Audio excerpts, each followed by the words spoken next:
सुबह के 5 बजे थे। दिल्ली की सर्दी इतनी कठोर थी कि हवा में ही कांटे चुभ रहे थे। रोहित की उंगलियां ठंड से सुन्न हो चुकी थीं, लेकिन उसके हाथ रुके नहीं। वह कूड़े के ढेर में अपनी पतली फटी हुई लोहे की छड़ी घुसा रहा था, प्लास्टिक की बोतलें ढूंढ रहा था, टूटे हुए डिब्बे ढूंढ रहा था, कुछ भी जो 3 रुपए किलो बिक सके। उसके पीछे एक फटी हुई शाल में लिपटी उसकी 8 साल की बेटी रुखसार खड़ी थी। उसके पैरों में चप्पल नहीं थी, उसकी आंखें बड़ी थीं, भूख से खाली, लेकिन पिता को देखने का तरीका वह प्यार से भरा था। अब्बू। उसकी आवाज इतनी धीमी थी कि कूड़े के ट्रक की आवाज में लगभग दब गई। अब्बू, आज स्कूल में गाने की प्रतियोगिता है। रोहित ने अपनी छड़ी रोक दी। उसने पीछे मुड़कर नहीं देखा। वह नहीं देख सकता था। अगर उसने अपनी बेटी की आंखों में देखा तो वह टूट जाएगा। बेटा, उसकी आवाज में दरारें थीं, जैसे पुरानी दीवार में। तुम जानती हो ना, अब्बू के पास स्कूल की फीस के पैसे नहीं हैं। तुम कैसे जाओगी? रुखसार की आंखों में आंसू नहीं आए। वह रोना भूल चुकी थी।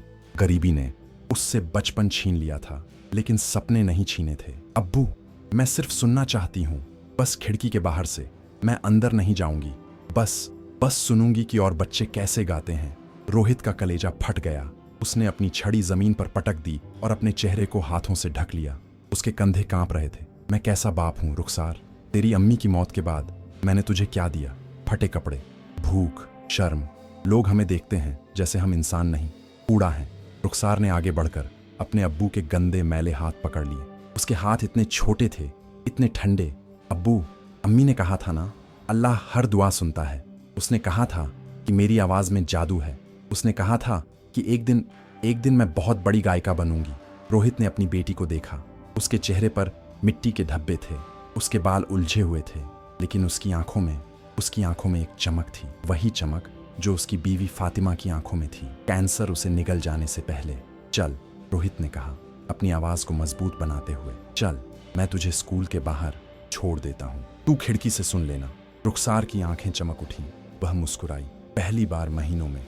लेकिन जब वे चलने लगे, रोहित के दिल में एक दुआ उठी। या अल्लाह, मैं बुरा इंसान हूँ। मैंने अपनी बीवी को बचा नहीं सका। मैं अपनी बेटी को 2 वक्त की रोटी नहीं दे सकता। लेकिन अगर तू सच में है, अगर तू सुनता है, तो मेरी बच्ची को एक मौका दे, बस एक। हवा में ठंड थी, लेकिन कहीं दूर किस्मत की एक रेखा हिलने लगी थी। अगर आप इस कहानी से जुड़ रहे हैं तो कृपया चैनल को सब्सक्राइब करें और कमेंट में बताएं कि आप किस देश से देख रहे हैं। आइए हम एक वैश्विक परिवार बनाएं जो एक दूसरे की कहानियों को साझा करे। स्कूल की इमारत उनके झुग्गी से सिर्फ 3 किलोमीटर दूर थी, लेकिन यह एक अलग दुनिया थी। ऊंची दीवारें, रंग बिरंगे फूल और मुख्य गेट पर एक चौकीदार जो रोहित और रुखसार को देखते ही अपनी नाक सिकोड़ने लगा। ए, हट यहां से! चौकीदार ने डंडा उठाया। भिखारी यहां नहीं आते। ये बच्चों का स्कूल है, तुम्हारे जैसों का नहीं। रोहित ने अपनी बेटी को अपने पीछे छिपा लिया। उसकी आंखों में शर्म नहीं थी, गुस्सा था। भाई साहब, मैं भीख नहीं मांग रहा। मेरी बेटी बस बाहर से सुनना चाहती है। आज गाने की प्रतियोगिता है ना? चौकीदार हंसा, एक क्रूर, तिरस्कारपूर्ण हंसी। गाने की प्रतियोगिता? तुम्हारी बेटी? देखो इसे, गंदे कपड़े, बदबू आ रही है। अंदर के बच्चे प्राइवेट ट्यूशन लेते हैं, इंटरनेशनल स्कूल से आते हैं। तुम्हारी बेटी क्या जानती है गाने के बारे में? कूड़े के ढेर के गीत। रुखसार के छोटे हाथ अपने अब्बू की शर्ट को कसकर पकड़े हुए कांप रहे थे, लेकिन उसने कुछ नहीं कहा। रोहित ने गहरी सांस ली। उसने अपने घुटनों पर हाथ रखे और झुककर चौकीदार से विनती करने लगा। भाई साहब, मैं आपके पैर छूता हूँ, बस 5 मिनट। बस हम खिड़की के पास खड़े होंगे, किसी को पता भी नहीं चलेगा। चौकीदार ने थूक दिया रोहित के जूतों के पास। भाग यहां से, वरना पुलिस बुला दूंगा। रोहित उठा। उसने रुखसार का हाथ पकड़ा और वे धीरे धीरे गेट से दूर चलने लगे। रुखसार की आंखों में आंसू थे, लेकिन वह उन्हें रोक रही थी। वह नहीं चाहती थी कि उसके अब्बू उसे रोते हुए देखें। वे स्कूल की पिछली दीवार तक पहुंचे। वहां एक पुराना पेड़ था और दीवार के पार एक खुली खिड़की जहां से संगीत की आवाज आ रही थी। रोहित ने रुखसार को अपने कंधों पर उठाया। वह इतनी हल्की थी, भूख ने उसे हड्डियों का ढांचा बना दिया था। सुन बेटा, रोहित ने फुसफुसाते हुए कहा, सुन और सीख। एक दिन तू इस स्कूल में नहीं, बल्कि इससे भी बड़े मंच पर गाएगी। रुखसार ने खिड़की के अंदर देखा। एक बड़ा हॉल था, चमकदार लाइटें, माइक और मंच पर एक लड़की महंगे कपड़ों में आत्मविश्वास से भरी हुई गा रही थी। लेकिन उसकी आवाज में कोई जान नहीं थी। यह तकनीक थी, सीखा हुआ था, लेकिन आत्मा नहीं थी। रुखसार ने अपनी आंखें बंद कर लीं और सुनने लगी। धीरे धीरे उसके होंठ हिलने लगे। वह धुन को अपने अंदर महसूस कर रही थी, उसे अपनी सांसों में घोल रही थी। और फिर बिना सोचे, बिना किसी से पूछे, रुखसार ने गाना शुरू कर दिया। उसकी आवाज धीमी थी लेकिन स्पष्ट थी। शब्द उर्दू और हिंदी के मिश्रण में थे, वही जो उसकी अम्मी उसे सिखाती थी। ये कोई फिल्मी गाना नहीं था, ये एक सूफी कलाम था, दर्द और आशा से भरा। तू जो मिला तो सब कुछ मिल गया, जो तेरा साथ छूटा तो जहान ही सूना हो गया। रोहित का दिल थम गया। उसने अपनी बेटी को इतने महीनों से नहीं सुना था। फातिमा की मौत के बाद रुखसार ने गाना बंद कर दिया था, लेकिन अब ये आवाज हवा में तैर रही थी। और अचानक खिड़की के अंदर संगीत रुक गया। एक आदमी लंबा, महंगे सूट में, माथे पर सोचने की लकीरें, खिड़की की तरफ चलने लगा। वह प्रतियोगिता का मुख्य जज था। उसका नाम था आरव मल्होत्रा, देश का सबसे बड़ा संगीत निर्माता। उसने खिड़की से बाहर देखा। उसने एक कूड़ा बीनने वाले को देखा, जिसके कंधों पर एक छोटी सी लड़की बैठी थी और उस लड़की के होंठों से एक ऐसी आवाज निकल रही थी जो उसने 10 सालों में नहीं सुनी थी। आरव के हाथ कांप गए। रुको, उसने अपने असिस्टेंट से कहा, उस लड़की को अंदर बुलाओ अभी। क्या आपको लग रहा है कि रुखसार का सपना पूरा होने वाला है? कमेंट में बताएं और सब्सक्राइब करना न भूलें। आप किस देश से हमारी कहानी देख रहे हैं? असिस्टेंट, एक युवा लड़का, चमकदार जैकेट और ईयरपीस पहने, खिड़की से बाहर भागा। उसके चेहरे पर झुंझलाहट थी। सर को क्या हो गया? की तरफ दौड़ते हुए आया। रोहित ने रुखसार को अपने कंधों से नीचे उतारा। वह सहमा हुआ था, भ्रमित था। क्या उन्होंने कुछ गलत किया? क्या अब उन्हें गिरफ्तार कर लिया जाएगा? अब्बू, हमें भागना चाहिए, रुखसार ने फुसफुसाते हुए कहा। डर से उसकी आवाज कांप रही थी। नहीं बेटा, हमने कुछ गलत नहीं किया, हम बस सुन रहे थे। लेकिन उसकी अपनी आवाज में विश्वास नहीं था। समाज ने उसे सिखाया था कि गरीब होना ही एक अपराध है। असिस्टेंट ने गेट तक पहुंचकर चौकीदार से कुछ कहा। चौकीदार ने अपना डंडा नीचे रखा अनिच्छा से और गेट खोल दिया। तुम दोनों, असिस्टेंट ने आवाज लगाई, रोहित और रुखसार की तरफ देखते हुए। अंदर आओ, आरव सर ने बुलाया है। रोहित का दिल धड़कने लगा। ये कोई सपना तो नहीं? वह रुखसार का हाथ पकड़कर धीरे धीरे गेट की तरफ बढ़ा। जैसे ही वे अंदर घुसे, सभी की नजरें उन पर टिक गईं। बच्चे साफ सुथरे यूनिफॉर्म में, महंगे जूते पहने, उन्हें घूरने लगे। कुछ ने अपनी नाक ढक ली, कुछ हंसे। देखो, कूड़ा बीनने वाला अंदर आ गया। छी, इतनी बदबू आ रही है। मम्मी, मुझे यहाँ से ले चलो, मुझे डर लग रहा है। रुखसार की आंखों में उसने अपने अब्बू की शर्ट को और कसकर पकड़ लिया। वह अपने आप को छोटा महसूस कर रही थी, बहुत छोटा, जैसे वह मिट जाएगी। रोहित का जबड़ा कड़ा हो गया। वह अपनी बेटी के सामने रोना नहीं चाहता था, लेकिन शर्म उसकी छाती को कुचल रही थी। चलो बेटा, हमें यहाँ नहीं आना चाहिए था। रुको, एक आवाज, गहरी, अधिकारपूर्ण, ने हॉल को चुप करा दिया। आरव मल्होत्रा मंच से नीचे उतर रहा था। उसकी आंखें रुखसार पर टिकी हुई थीं। उसने धीरे धीरे चलकर उनके पास आया और रुखसार के सामने झुक गया, उसकी आंखों के बराबर। तुम्हारा नाम? उसने नरमी से पूछा। रुखसार ने अपने अब्बू की तरफ देखा। रोहित ने सिर हिलाया। रुखसार, उसने धीरे से कहा। रुखसार, आरव ने दोहराया, मुस्कुराते हुए। सुंदर नाम। तुमने अभी जो गाया, वह कहाँ सीखा?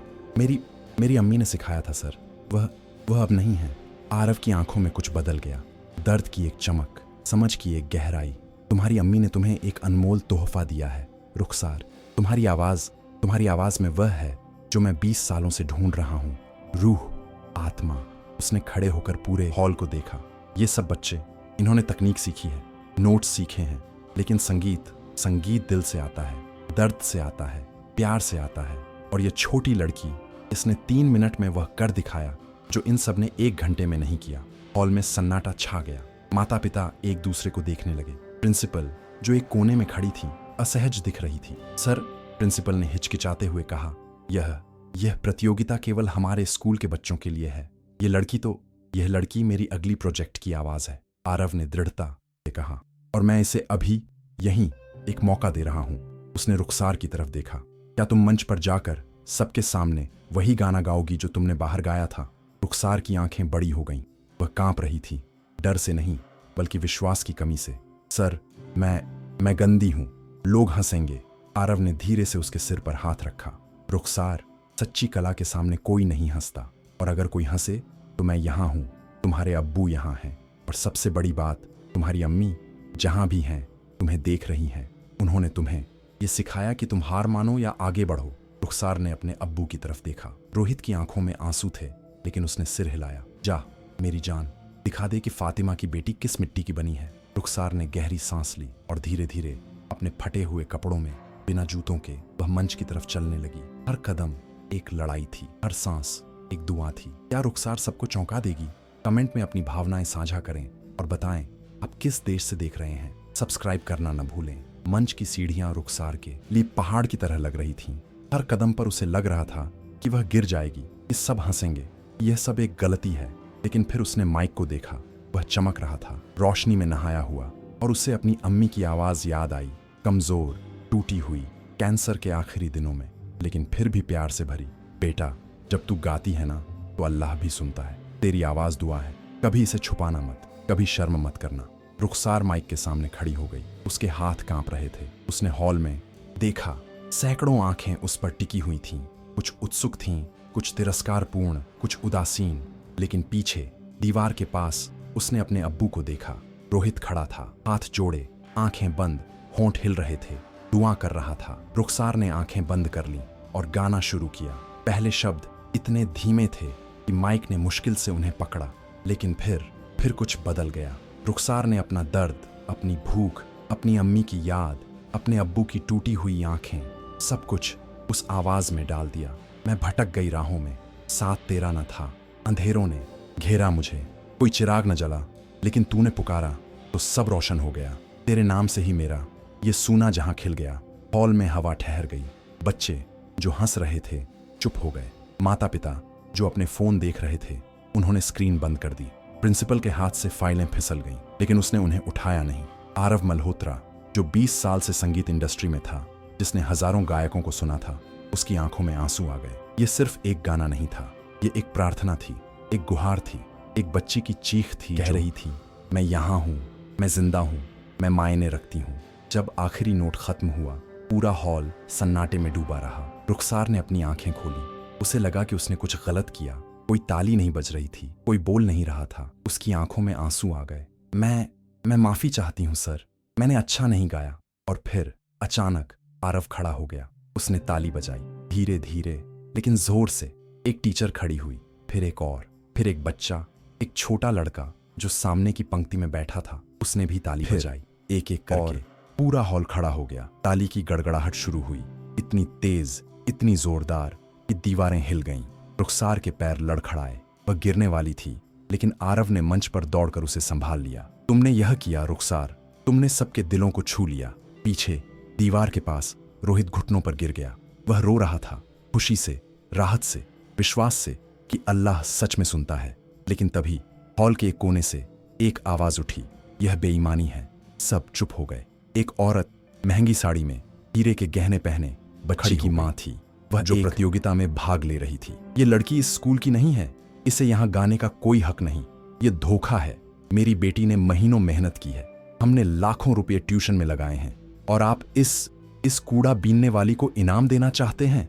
आरव का चेहरा सख्त हो गया। मैडम, संगीत में पैसे से प्रतिभा नहीं खरीदी जाती। यह लड़की नहीं, औरत ने चीखा। मैं यहाँ के ट्रस्टी बोर्ड की सदस्य हूँ और मैं इसे स्वीकार नहीं करूंगी। या तो यह लड़की बाहर जाती है या मैं स्कूल से अपना डोनेशन वापस ले लूंगी। और विश्वास करें, मेरे बिना यह स्कूल नहीं चल सकता। प्रिंसिपल का चेहरा पीला पड़ गया। वह जानती थी कि यह औरत सच कह रही थी। वह स्कूल की सबसे बड़ी फंडर थी। आरव मल्होत्रा आगे बढ़ने वाला था, लेकिन रुखसार ने उसका हाथ पकड़ा। सर, जाने दीजिए, मुझे नहीं चाहिए कोई इनाम, मुझे बस गाना था। वह हो गया, मेरी अम्मी ने सुन लिया, बस। उसकी आवाज में कोई गुस्सा नहीं था, सिर्फ शांति थी, और उस शांति ने आरव मल्होत्रा के दिल को बदल दिया। क्या आरव रुखसार की मदद करेंगे? क्या अमीरी हमेशा जीतती है? कमेंट में अपनी राय दें और बताएं आप किस देश से हैं। सब्सक्राइब करें ताकि अगला भाग न चूकें। आरव मल्होत्रा ने रुखसार की तरफ देखा। इस छोटी सी लड़की में फटे कपड़ों और गंदे चेहरे के पीछे एक ऐसी गरिमा थी जो उसने बॉलीवुड के सबसे बड़े सितारों में भी नहीं देखी थी। उसने गहरी सांस ली, फिर धीरे धीरे उसने अपना फोन निकाला और एक नंबर डायल किया। उसने फोन को स्पीकर पर रख दिया। पहली घंटी, दूसरी घंटी। हेलो, एक आवाज आई, गहरी, प्रभावशाली। सर, मैं आरव मल्होत्रा बोल रहा हूँ। इंटरप्शन, सॉरी, लेकिन मुझे अभी इसी वक्त आपसे बात करनी थी। हॉल में सबने एक दूसरे को देखा।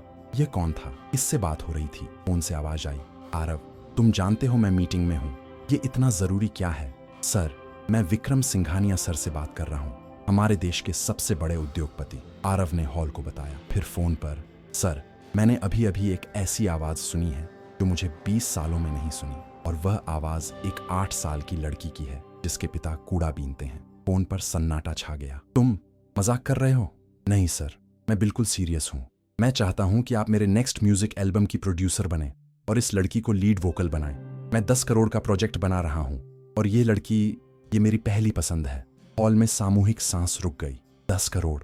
वह औरत जो अभी चीख रही थी, उसका चेहरा लाल हो गया। यह नाटक है, यह सब नाटक है, उसने चिल्लाया। लेकिन फोन से विक्रम सिंघानिया की आवाज आई, अब गंभीर। आरव, तुम जानते हो मैं तुम पर भरोसा करता हूं। अगर तुम कह रहे हो कि यह लड़की इतनी खास है तो मैं तुम्हारे साथ हूं। बजट अप्रूव्ड, लेकिन मुझे उसे सुनना होगा। क्या तुम एक रिकॉर्डिंग भेज सकते हो? सर, मैं अभी लाइव रिकॉर्ड कर रहा हूं, मैं आपको व्हाट्सएप पर भेजता हूं। आरव ने एक और फोन निकाला, रिकॉर्डिंग ऐप खोला और रुखसार की तरफ देखा। रुखसार, मुझे एक आखिरी बार सुनाओ, बस 1 मिनट, कुछ भी गाओ जो तुम्हारे दिल में हो। रुखसार ने अपने अब्बू की तरफ देखा। रोहित अब भी दीवार के पास खड़ा था, हाथ जोड़े, आंखों में विश्वास। रुखसार ने माइक पकड़ा। इस बार कोई डर नहीं था, कोई शक नहीं था। उसने आंखें बंद कर लीं और अपनी अम्मी की याद में गाना शुरू किया। तू गई तो सब कुछ छीन गया, तेरे बिना ये घर बस एक खाली दीवार है, लेकिन तूने सिखाया कि हार नहीं माननी, तेरी दुआओं से ही मेरी ये उड़ान है। इस बार उसकी आवाज और भी गहरी थी, इस बार हर शब्द में जान थी। जब उसने गाना खत्म किया तो पूरा हॉल आंसुओं में डूबा हुआ था, यहाँ तक कि वह औरत भी जो चीख रही थी, उसकी आंखों में भी नमी थी। आरव ने रिकॉर्डिंग बंद की और विक्रम को भेज दी। फोन पर 2 मिनट का सन्नाटा छाया रहा। फिर विक्रम की आवाज आई और इस बार उसमें भावना थी। आरव, मैंने अभी अभी सुना, यह अविश्वसनीय है। मैं अभी अपना चेकबुक खोल रहा हूँ, जो भी चाहिए मैं देने के लिए तैयार हूँ, लेकिन मैं एक शर्त रखता हूँ। क्या शर्त सर? इस लड़की को और उसके पिता को कभी भी इस तरह की अपमानजनक परिस्थिति में नहीं डालना। उनकी देखभाल हमारी जिम्मेदारी है, उनकी पढ़ाई, उनका घर, उनका खाना, सब कुछ, समझे? आरव मुस्कुराया। समझ गया सर, थैंक यू। उसने फोन काट दिया। रुखसार के सामने झुक गया। रुखसार, आज से तुम्हारी जिंदगी बदल गई है, लेकिन मैं तुमसे एक वादा मांगता हूँ। रुखसार ने अपनी छोटी सी आवाज में पूछा। क्या वादा सर? तुम कभी नहीं भूलोगी कि तुम कहाँ से आई हो, तुम कभी नहीं भूलोगी कि तुम्हारी अम्मी ने तुम्हें क्या सिखाया, और तुम हमेशा अपनी आवाज का इस्तेमाल उन लोगों के लिए करोगी जिनकी कोई आवाज नहीं है। रुखसार की आंखों में आंसू आ गए, लेकिन वह मुस्कुराई। मैं वादा करती हूँ सर। पीछे से रोहित दौड़ता हुआ आया।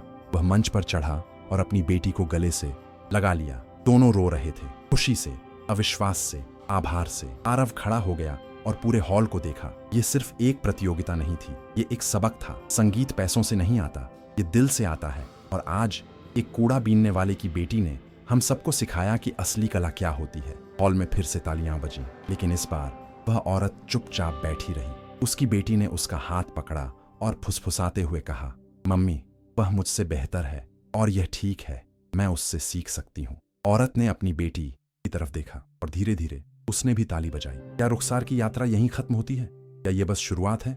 कमेंट करें और बताएं आप किस देश से हैं। सब्सक्राइब करना ना भूलें। 3 महीने बाद मुंबई की चमकदार रिकॉर्डिंग स्टूडियो में रुखसार खड़ी थी, लेकिन अब वह वही रुखसार नहीं थी जो कूड़े के ढेर के पास खड़ी होती थी। उसके बाल साफ थे, सुलझे हुए थे। उसके कपड़े नए थे, साधारण लेकिन साफ सुथरे। उसके पैरों में जूते थे, लेकिन सबसे बड़ा बदलाव उसकी आंखों में था। अब उनमें एक चमक थी, एक विश्वास था। रेडी रुखसार? आरव ने ग्लास के दूसरी तरफ से कंट्रोल रूम से पूछा। रुखसार ने हेडफोन पहने और माइक के सामने खड़ी हो गई। उसने अपने अब्बू की तरफ देखा, जो स्टूडियो के कोने में बैठा था, साफ कपड़े पहने, दाढ़ी बनाई हुई, लेकिन उसकी आंखों में अब भी वही नमी थी जो हमेशा रहती थी। रोहित ने अंगूठा ऊपर किया। संगीत शुरू हुआ और रुखसार ने गाना शुरू किया। ये वही गाना था जो उसने स्कूल में गाया था, लेकिन अब इसे पूरे ऑर्केस्ट्रा के साथ रिकॉर्ड किया जा रहा था। तबला, सितार, वायलिन और इलेक्ट्रॉनिक बीट्स, सब कुछ मिलकर एक जादुई ध्वनि बना रहे थे। लेकिन असली जादू रुखसार की आवाज में था। जब उसने आखिरी नोट गाया तो पूरा स्टूडियो सन्नाटे में डूब गया। फिर धीरे धीरे सबने तालियां बजाईं। आरव स्टूडियो में आया और रुखसार के कंधे पर हाथ रखा। परफेक्ट, एकदम परफेक्ट। ये गाना चार्ट्स पर नंबर 1 पर होगा, मैं गारंटी देता हूँ। लेकिन रुखसार की आंखों में चिंता थी। सर, लेकिन अगर लोगों को पता चले कि मैं कूड़ा बीनने वाले की बेटी हूँ, अगर वे मुझे स्वीकार न करें? आरव ने घुटने टेक दिए, रुखसार की आंखों के बराबर। रुखसार, तुम्हारी कहानी तुम्हारी ताकत है, तुम्हारी कमजोरी नहीं।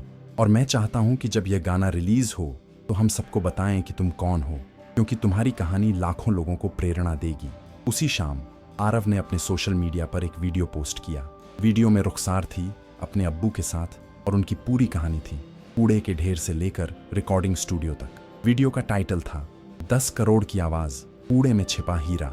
अगले 24 घंटों में वीडियो वायरल हो गया। 10 लाख व्यूज, फिर 20 लाख, फिर 50 लाख। लोग रो रहे थे, लोग शेयर कर रहे थे, लोग कमेंट कर रहे थे, ये सच्ची भारत की कहानी है, मैं रो रहा हूं, ये बच्ची हीरो है, अल्लाह सच में मौजूद है। लेकिन हर सिक्के के दो पहलू होते हैं। कुछ कमेंट्स नफरत से भरे थे, ये सब पब्लिसिटी स्टंट है, कूड़ा बीनने वाले अब गायक बन रहे हैं, हमारी संस्कृति खत्म हो रही है, इस लड़की को अपनी औकात में रहना चाहिए। रुखसार ने जब ये कमेंट्स पढ़े तो उसकी आंखों में आंसू आ गए। अब्बू, लोग मुझसे नफरत कर रहे हैं, शायद मुझे यह नहीं करना चाहिए था। रोहित ने अपनी बेटी को गले से लगा लिया। बेटा, जब तू चलना सीख रही थी तो तू गिरती थी, लेकिन क्या तूने चलना बंद कर दिया?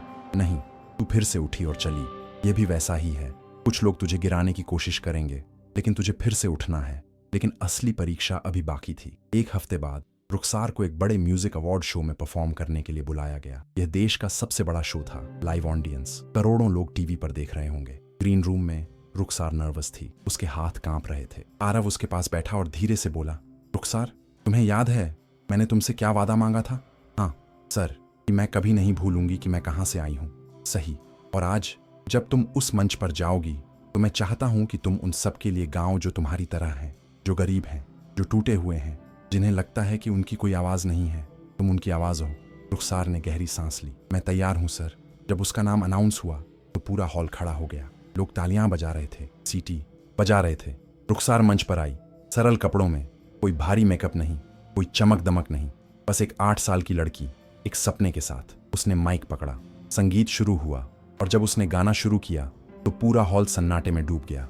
लेकिन तभी बीच में एक तकनीकी गड़बड़ी हो गई, संगीत रुक गया, माइक में शोर आने लगा।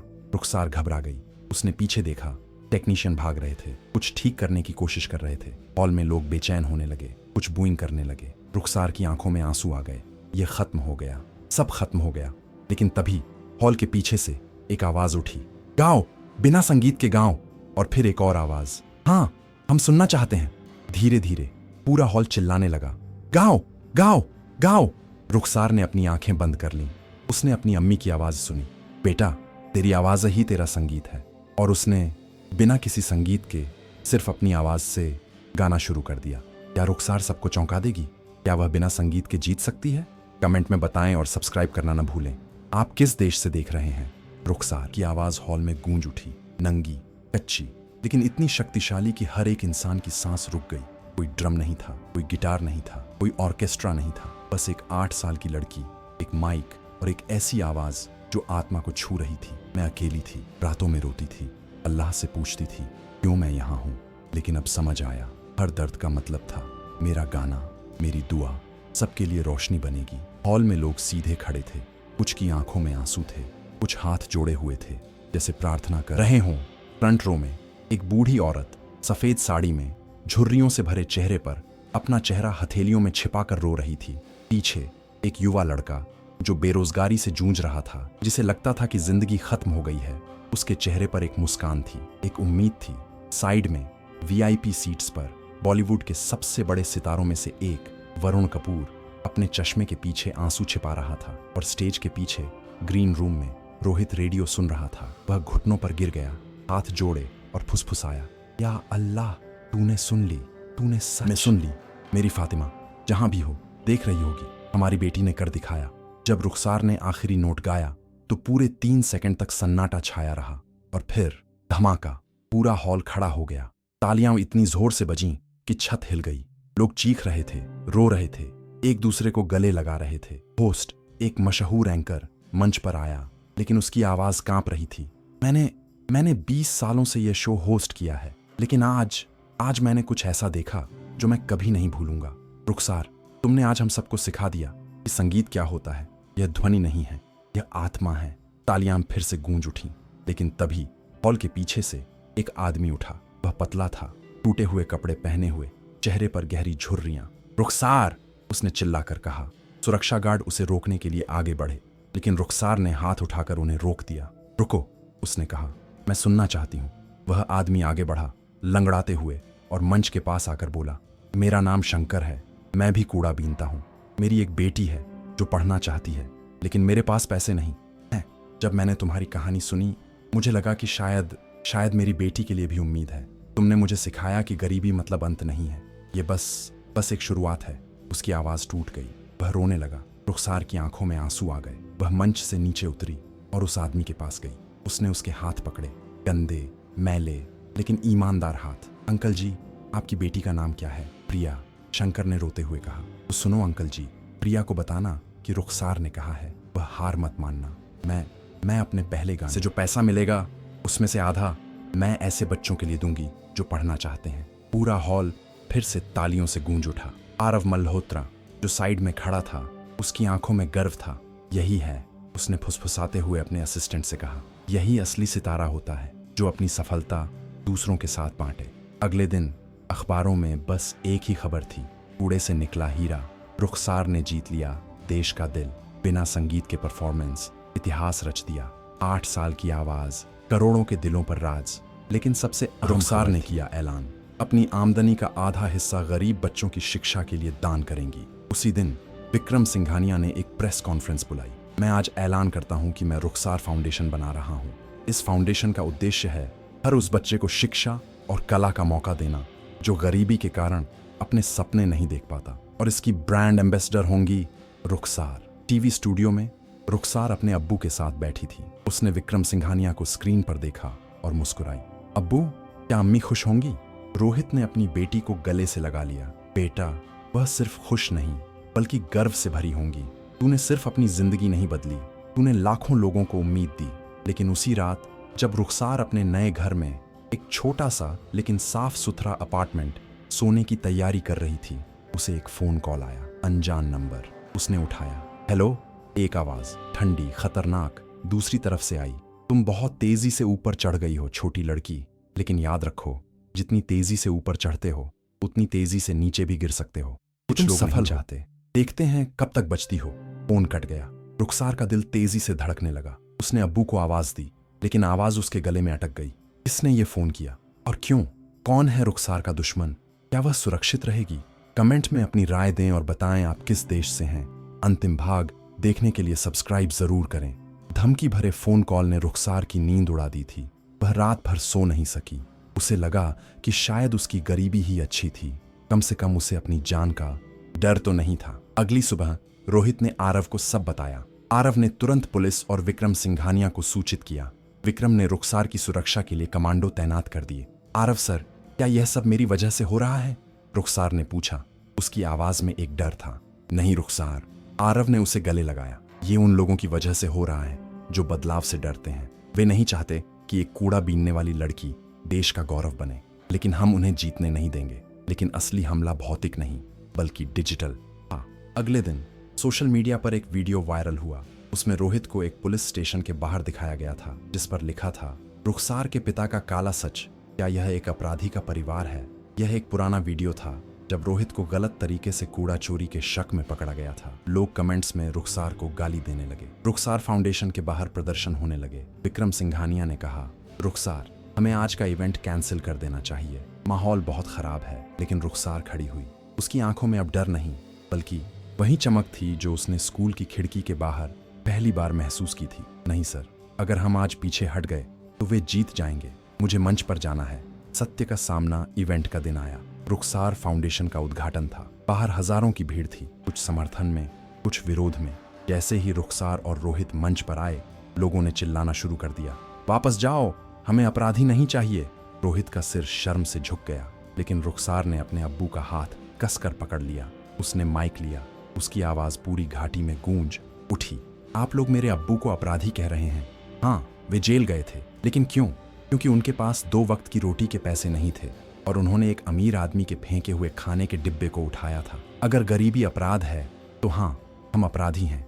भीड़ धीरे धीरे शांत होने लगी। जिसने मुझे धमकी दी उसने कहा कि मैं नीचे गिर जाऊंगी, लेकिन मैं गिर नहीं सकती क्योंकि मैं पहले से ही जमीन पर थी। मैंने कूड़े से उठना सीखा है और आज मैं यहाँ अपने लिए नहीं बल्कि उन लाखों बच्चों के लिए हूँ जिन्हें आप कूड़ा समझते हैं। अचानक भीड़ के बीच से वही औरत उठी जिसने स्कूल में रुखसार का विरोध किया था। उसके हाथ में एक रिकॉर्डिंग थी। रुको, उसने चिल्लाया।